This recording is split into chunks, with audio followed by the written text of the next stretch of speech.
آ گیا ماہ رمضان قریب آ گیا، یعنی پھر ماہ غفران قریب آ گیا۔ آ گیا ماہ رمضان قریب آ گیا، یعنی پھر ماہ غفران قریب آ گیا۔ دل میں پھر سے امنگیں مچلنے لگی، عاصیوں کا وہ درما قریب آ گیا۔ ہمارے یہاں یہ بھی بڑا مسئلہ ہے، جو آئٹم سال بھر نہیں ملتے صاحب وہ رمضان میں ملتے ہیں۔ مسلمانوں کے علاقوں میں چلے جاؤ تو ایسا لگتا ہے یہ قوم کھانے کے لیے پیدا ہوئی ہے۔ اتنے ہوٹل برساتی میڈک کی طرح کھل جاتے رمضان میں، اللہ کی پناہ۔ ہم نے رمضان کا مطلب ہی بدل ڈالا میرے بھائی۔ رمضان اپنے آپ کو، اپنے پیٹ کو صحیح کرنے کا مہینہ تھا، ہم نے پیٹ کو خراب کرنے کا مہینہ بنا دیا۔ اتنا کھاتے ہیں لوگ، اللہ کی پناہ ہے۔ اللہ کے واسطے رمضان کا مقصد مت ختم کیجئے میرے بھائی، رمضان کی روحانیت مت ختم کیجئے۔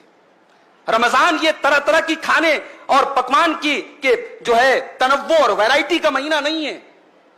اور بڑے ظالم ہیں وہ لوگ جو اپنے گھر کی عورتوں کو تراویح کی نماز اور تہجد کی نماز اور قرآن کی تلاوت سے محروم کر کے آرڈر لگا دیتے ہیں، تجھے یہ بنانا، تجھے یہ بنانا، تجھے یہ بنانا۔ اللہ کے بندے، تو بیٹھ کر کے رمضان میں عبادت کر رہا ہے اور تیری بیوی بیٹھ کر کے دن بھر کچن میں جو ہے وہ اس کو تو نے جھونک دیا ہے۔ یہ ظلم ہے عورت کے اوپر۔ باقی 11 مہینے ایک سے ایک آئٹم کھاؤ، رمضان میں تھوڑی سادگی اپناؤ۔ یہ جو ہم نے ورائٹی کا کھانے کی ورائٹی کا مہینہ بنا لیا مناسب نہیں ہے، یہ رمضان کے مقصد کے خلاف ہے۔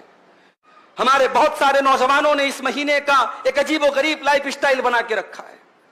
رات میں دیر رات تک جاگتے ہیں اور فجر کی نماز اگر اللہ نے توفیق دی پڑھتے ہیں، میں یہ نہیں کہتا نہیں پڑھتے، پڑھتے ہیں، مگر فجر پڑھ کر کے چونکہ نیند کا غلبہ رہتا ہے 1 منٹ بھی مسجد میں بیٹھنا گوارا نہیں ہے۔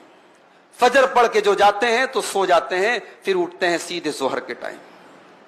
ظہر پڑھ کر کے مسجد میں بیٹھے بیٹھے وہی مسجد میں ہی دراز ہو جاتے ہیں، لیٹ جاتے ہیں، پھر صاحب نیند کھلتی ہے عصر کے ٹائم۔ پھر اب عصر کے بعد افطاری کے طرح طرح کے آئٹم کا انتظام کرنا ہے، دسترخوان کو سجانا ہے، اس کی تیاری میں لگ جاتے ہیں۔ پھر تب تک افطار کا ٹائم ہو جاتا ہے۔